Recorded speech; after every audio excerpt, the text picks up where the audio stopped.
Hello everyone, welcome back to Munro Live. I'm Kevin, and behind us we have the 2026 Hyundai IONIQ 9. So it's quite expensive, $79,000 as equipped here. It is a large 3-row BEV built off of Hyundai Kia's E-GMP platform, so electric global modular platform. As you'll see as we kind of walk underneath it, it's very similar to some of the vehicles that we've seen in the past, but I would like to draw some attention to some aspects of the body exterior and some of the styling and just things that I've seen on the backside of your fascias that's a little bit different than we often see on most specifically Hyundai Kia vehicles. But kind of before we go underneath, styling is relatively subjective. Obviously, there's this kind of square theme throughout the vehicle. I think there's a square for every $1,000 you pay for the vehicle, but you can see essentially a clear kind of polycarbonate piece across. There's a substrate behind it that kind of accents the square theme that they have. It carries through into the lights. And then above, if you can maybe see the daytime running lights. And there's gonna be other videos with this that kind of showcase some more aspects of this. But one of the things I wanted to mention just from a cost perspective is whether this is deliberate. I mean, obviously many things about their styling is it's pretty bold, and whether I like it aesthetically or not, I'm glad it exists because it's different and it stands out on the road. But a lot of times, especially in like a premium segment, in this kind of $50,000 to $80,000 range, a lot of money is spent on daytime running lights and just lighting in general to get kind of that uniform and crisp appearance. And in some ways, that's done doing essentially a series of strung LEDs together with layers of light pipes and diffusers to give you that crisp look and move light throughout the lighting element, whatever shape it is.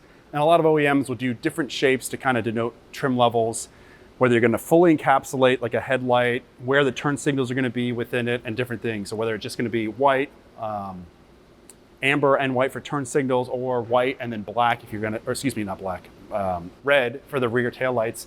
But there's a lot you can kind of do as far as color changing, and then whether or not there's some logic behind the boards or behind the lighting as well to do like essentially sequential turn signals and things of that nature. But one of the things that's kind of interesting here with how like disassociated the lighting is, I mean, at some point it'd be nice to see, we don't have any plans of tearing something like this down, but maybe we could do just a light bar, because I'm kind of curious myself. But with how separated it is, obviously with the lenses and how they kind of move across the light bar themselves, that is a uniform injection mold behind it. But I'm kind of curious on just the LED count and then what they're doing for diffusing, because they're really kind of just accepting that segmented kind of 80s 16-bit look. If there's a cost advantage of doing that. Because there's a lot of money in daytime running lights, especially as the trend continues to grow where the entirety of the front, it's almost expected with BEVs, is essentially illuminated. And the same thing with the back. It goes up over, essentially up the D-pillar, across the rear header and the spoiler there, and then comes back down.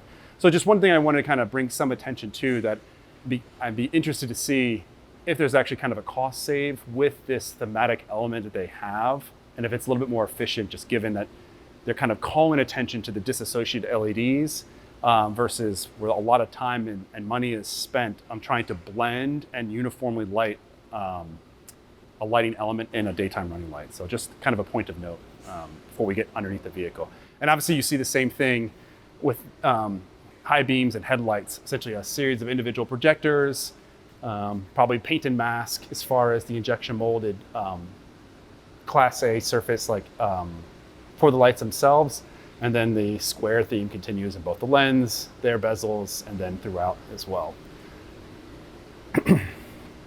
As we kind of come behind the fascia, the one thing I wanted to kind of bring attention to that I mentioned earlier was like substrate. So a lot of times, and I use Hyundai Kias as references for various customers, quite frequently. Same thing with Hondas and Toyotas. A lot of times for their plastic pieces, they won't do substrates. A lot of our domestic customers will do substrates behind a lot of their Class A surfaces to prevent read-through on either molded color parts or high gloss molded color parts or painted parts. So you don't see essentially any sink marks from the structure behind here.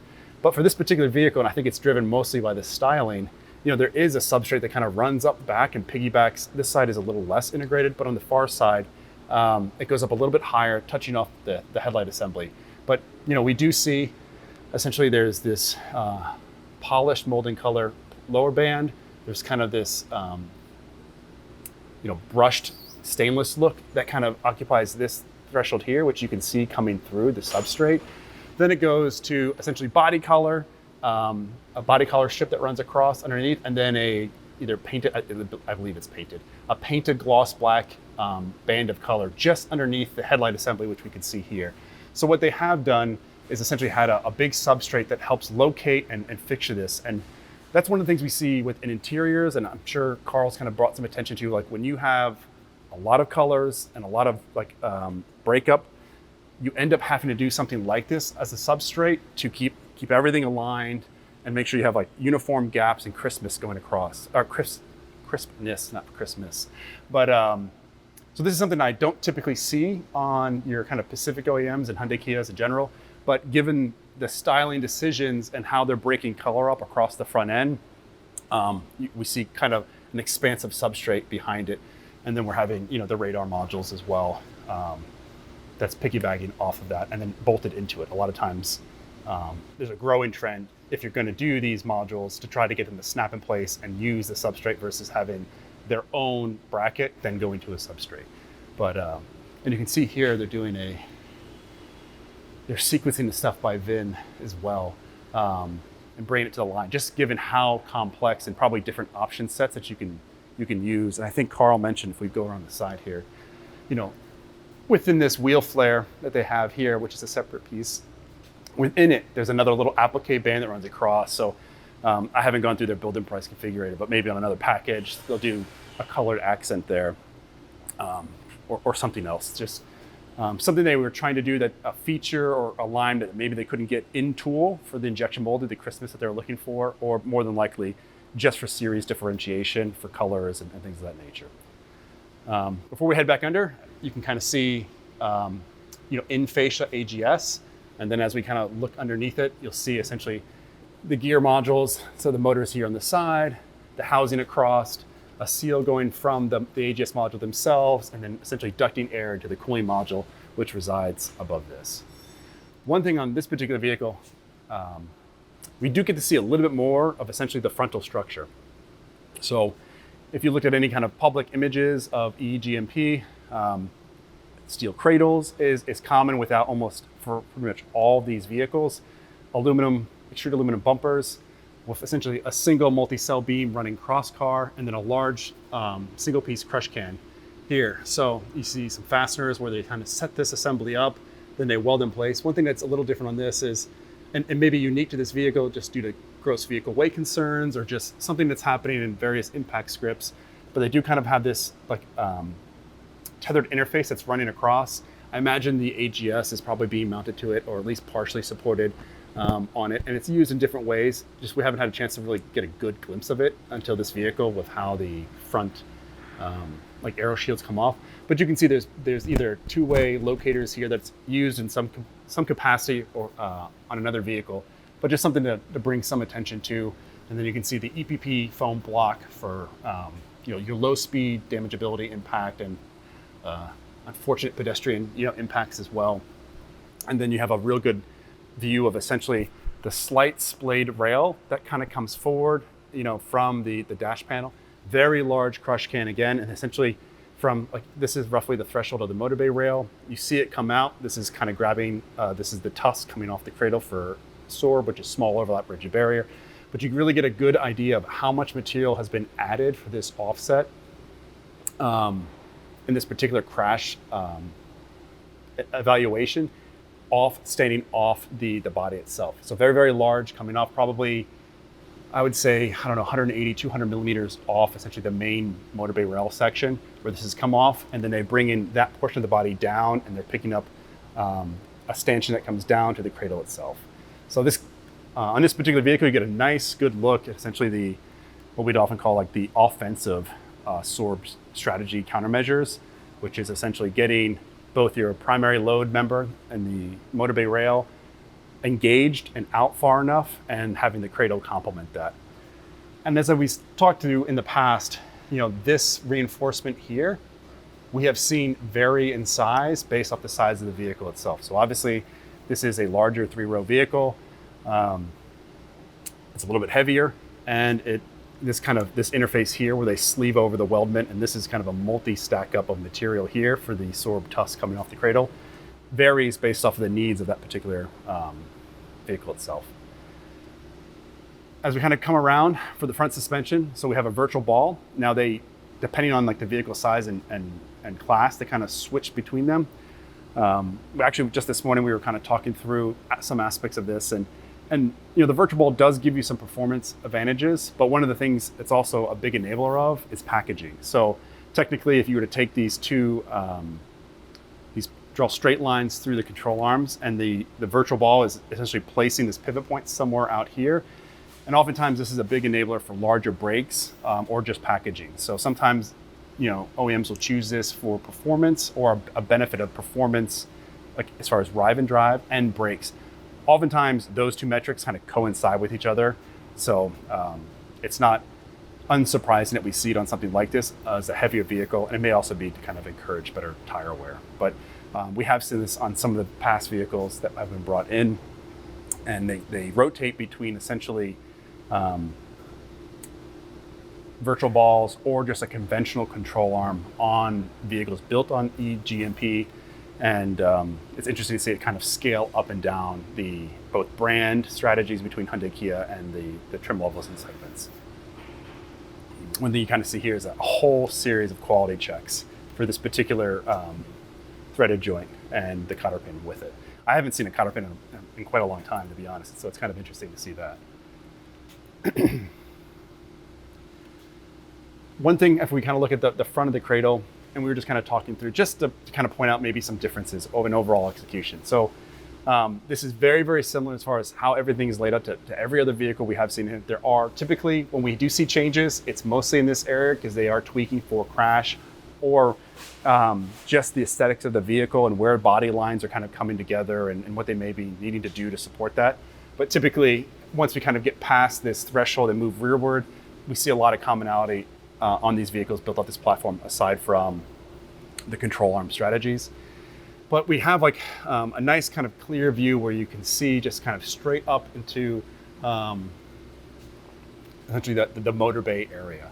And one of the things we were just kind of discussing is just the difference, right? On a Tesla with their the octavalve setup, you have a lot of integration and a lot of consolidation of this, and then here you get to see essentially a completely disassociated HVAC strategy for both cooling the battery and the occupants themselves, with the THX valve here coming off the chiller and just moving around. You kind of have this interface of bracket to bracket to bracket as they support based off each union joint between the lines themselves as they move across the vehicle to a 3-way valve. On an octavalve, a lot of this stuff are manifolds. It's all built together, and the position changes there. So just to kind of see the difference in strategy, right? And then essentially the space claim difference between this. Now, it's nice and it's integrated, the octavalve, but it is an overall large assembly. And sometimes you just can't package some of the stuff like that. And a lot of our customers have tried to emulate aspects of that, but have gone different ways for different reasons.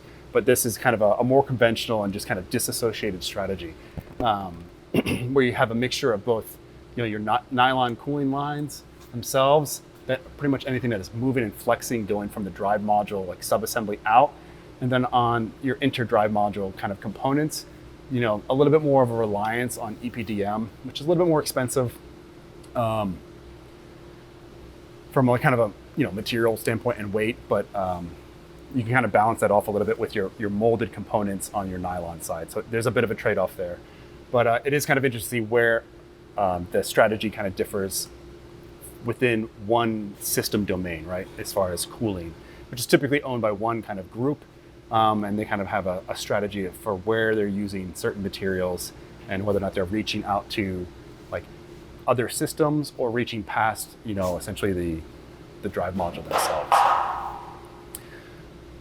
And this is, again, we got kind of a nice low hanging, which is, good for cavitation, low voltage pump for the system itself. I'm not sure if we talked about it before. I'm a little surprised to see a large casting to support just this. There could be some other reasons that just drive that, just to keep it in place or keep this controlled, maybe from an impact perspective. But sometimes we see for pumps and things like this, nylon being used, just that for NVH and to be a kind of an NVH countermeasure as well. But really, there's probably a host of functional requirements of why this is the way it is and where they want it. Now, one of the things you can kind of see here is kind of a very select use of NVH pads. So you have a small compressed PET liner with some expanded foam behind it to kind of counteract some gear noise. And you can see it coming right around where the ring gear would be. And then the other aspects of the differential. But you can see very selective use of NVH countermeasures on the drive module in the front. And the same thing exists for the rear as well.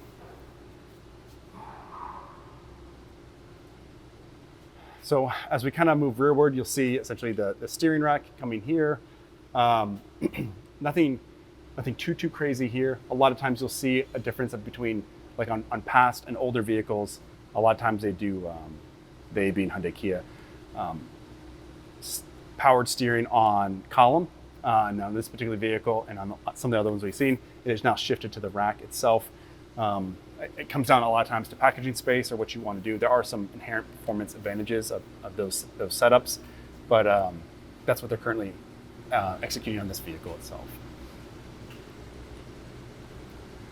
Now, here you can kind of see like an interesting threshold as we move across. There's some free crush space for impact. You can clearly see on the front of the battery itself, both mounting provisions for the battery into the body in white into its essentially like inboard torque box structure that kind of complements where the trans tunnel would be. And there's essentially a whole lattice structure on the cabin side of the vehicle itself. And then they essentially fill this gap, this space here with more expanded foam underneath the carpets, which is kind of a benefit from both an NVA's perspective and just a nice flat floor.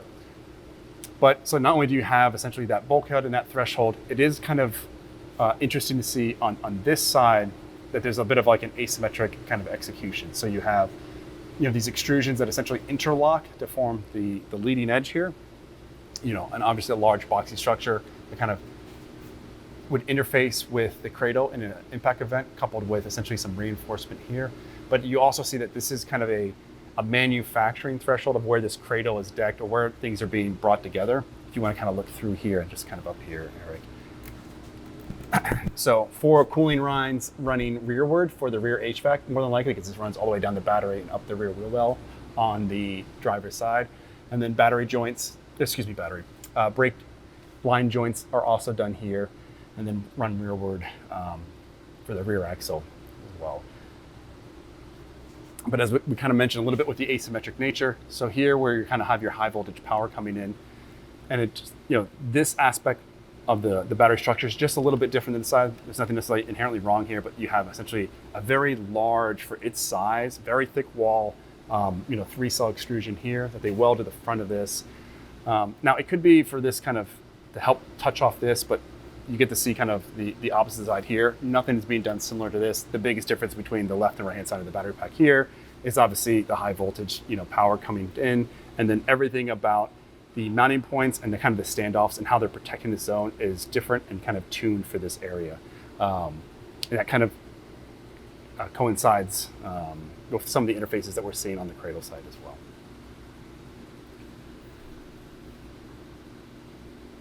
So as we kind of move under the battery pack itself, it's one thing that's nice about how this is kind of on display as far as cooling through the lower portion of the battery pack. You get to see inlet, outlet in the floor here, and then I have essentially a composite tray, which is probably for both impact and probably some thermal insulation as well to help the battery not shed heat when it's like maybe really cold out and you're heating the battery up or trying to maintain it. And same thing when it's really hot out and you're trying to cool it off. So there might also be, I don't know what the material is here. Let's see, polypro glass fill. So it's got a lot of glass. There could be a cost advantage too of a big sheet of this material in the thermal form.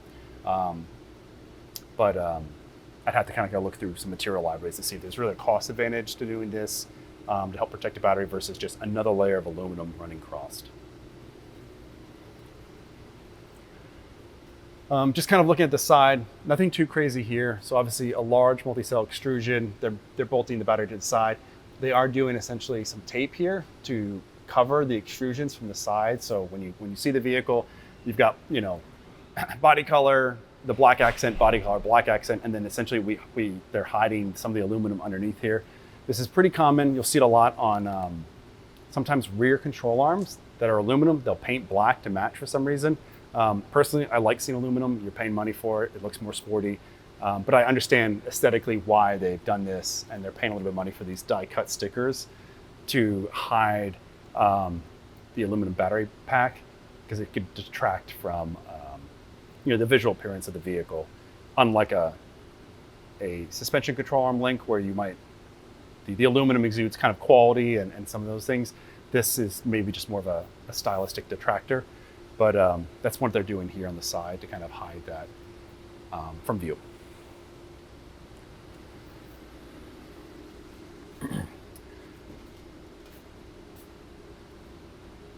So as we kind of come to the rear, you know, a much smaller drive module. You get to see a little bit of the inverter and the packaging above the drive module. The rear gear set as well here. Select NVH all throughout. So these are pretty cheap die cut pads, similar to what we saw in the gearbox. This is kind of what we saw with the PET, like the compressed fibrous mat, and then the expanded foam behind it. They're doing something similar here. There's kind of, if you can see, like a layer of like an EPDM, like probably, I don't know, maybe a little bit more than 2 millimeters thick, and then kind of a closed cell foam here that's all die cut and essentially placed selectively around the inverter for NVH. There might be a little bit of whine, you know, some electrical noise coming off that. And then a little bit more they're wrapping around essentially the gearbox, again, selectively coming around here, and a little bit more encompassing in the rear. There might be something, maybe there's a difference of how they cut the gears. And since this is not the primary mode of locomotion, they save a little bit of money maybe on the inside, and then they kind of put some countermeasures on the outside to balance out the noise. But like largely, this is very, very similar to what we've seen on other vehicles from Hyundai Kia, specifically kind of your larger 3-row vehicles. They will go back and forth between, you know, aluminum lower control arms and steel, but they do nice kind of multi-links, nice straight, either folding on themselves or C top hat sections for control arms into aluminum knuckles. But relatively conventional from what we've seen so far on this platform. Nothing really overly different about this. And that's kind of what you expect to see. They've launched a lot of BEVs in comparison to, you know, others in the market, and they're leveraging their platform as much as possible and trying to keep as much common as they kind of go through this. So not surprising, at least from the rear and even from the front, that we don't see a lot of change between the vehicles themselves. Really, what you see is kind of on the inside and how they're executing, you know, interior panels, interior materials, exterior lighting, and kind of your more thematic elements that, frankly, you as the customer would probably care more about, as your, you know, that's what you're buying for your experience. Obviously, battery range, and then your comfort from the platform itself, but how that comfort's delivered, you know, I don't want to say people don't care, but they're a little more agnostic to either control arm materials, as long as it kind of drives the way you expect and how it's marketed to you. Most people are happy as far as that. And then it does give a lot of flexibility when you do commonality to be a little bit maybe more you know, flexible for exteriors. And as we kind of alluded to, and I've mentioned every time with one of these vehicles, very bold and very dynamic styling on all of them, whether you like it or not. They definitely don't look like anything else on the vehicle. And I think having a modular platform with small tweaks enables them to essentially have a lot of visibility and flexing essentially these whole top hats continuously. And when we're kind of pulled out like this, you know, really what they kind of consider their platform is obviously any of the body structure up and over the wheelhouse, running down the rockers themselves, and up and over like dash panel to front upper load rails, or shotguns as they're sometimes called, and shock towers. And then pretty much from that perspective, at least from public images, I don't want to say everything else is fair game. Typically people like to maintain as much of the pillar structures as possible. from just a validation perspective. But there's very like dramatic styling differences, especially kind of in, once you get past like the C pillar on this vehicle versus others they have done, which do drive, lots of unique manufacturing and design validation considerations. So they do spend a lot of effort kind of on the exterior and interior as far as bringing differentiation across the brands that they have BEVs in.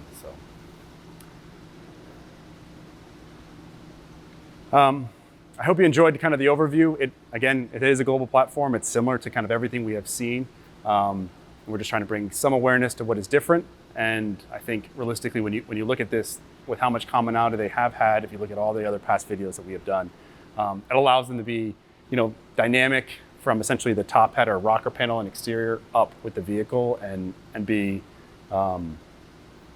interesting in that market space from like an exterior and styling perspective. So hope you enjoyed the vehicle. Thanks for tuning in.